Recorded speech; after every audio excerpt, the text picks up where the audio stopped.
ito na ginawa ko last December, which is i-harvest ko na ngayon. Kasi since December na ngayon, so tatanggalin na natin ang laman pa isa-isa. Start sa January. Asa na kayo? Lahat bibilangin natin kung magkano naipon ko sa isang taon. So ito, lalagyan ko na din po to next year. Hindi ko lubos maisip na makaipon ako nito.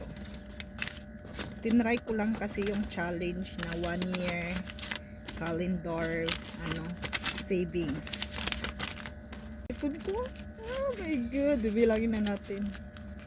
1, 2, 3, 4, 5, 6, 7, 8, 9, 10, 11, 12, 13, 14, 15, 16, 17, 18, 19, 20, 21, 200. Oh! I-transfer natin dito kasi nga, ayan, may ano yan siya, bank wallet yan, ayan. Ilalagay ko dito ka isa-isa.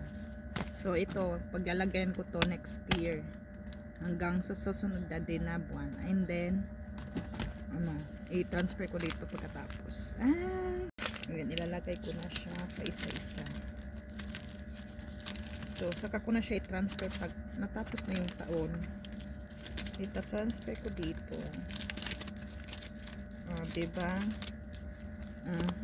Tapos may ano siya, may pin. Tapos ilock mo lang, ganun.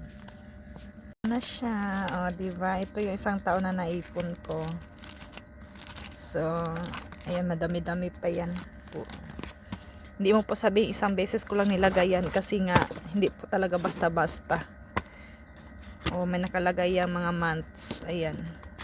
Hindi po ako ganun kadala na maglagay ng isang beses. Sus, ginaw ko, mahirap. Liban dyan, nagkukolekta din ako ng tag 100. Ayan. Tag 100. Yung mga matitira ko lang sa minsan yung mga pang ano ko. Naiipon lang to kasi nga nilagay ko sa isang lagayan. Which is inano ko talaga, sinisiparate ko yung tag 100. Ayan.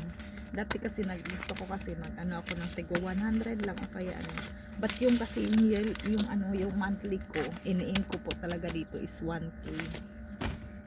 So ito yung 100, yung mga tira-tira ko lang to yung halimbawa may mag-market ganyan. Tapos nung una nilagay ko sa mga ganito sobra-sobra paliit-liit. Tapos nakaano na din, ayan magkano na din to. Sana ang paglagyan ko pa isa-isa kasi nga pang-ipon ko na kung saan iniin ko dati na ipay lang. Hindi pag-isipan ko hindi mas maganda yung 1,000. Ayan, in all is 74. Ayan, padandaan ko lang iniipon ng palit kunti-kunti. So diba hindi pa ako 1, 2, 3, 4, 5, 6, 7, 8, 9, 10, 10,000. May pera pa talaga sa piso. Tingnan mo yung peso money ko. Bagong 1k. Tapos may bago din yung 500. May lumang 500. May 200. Piso yun, di ba? Tapos may 100. Tapos may 50. Tapos may 200. May piso money pa ako.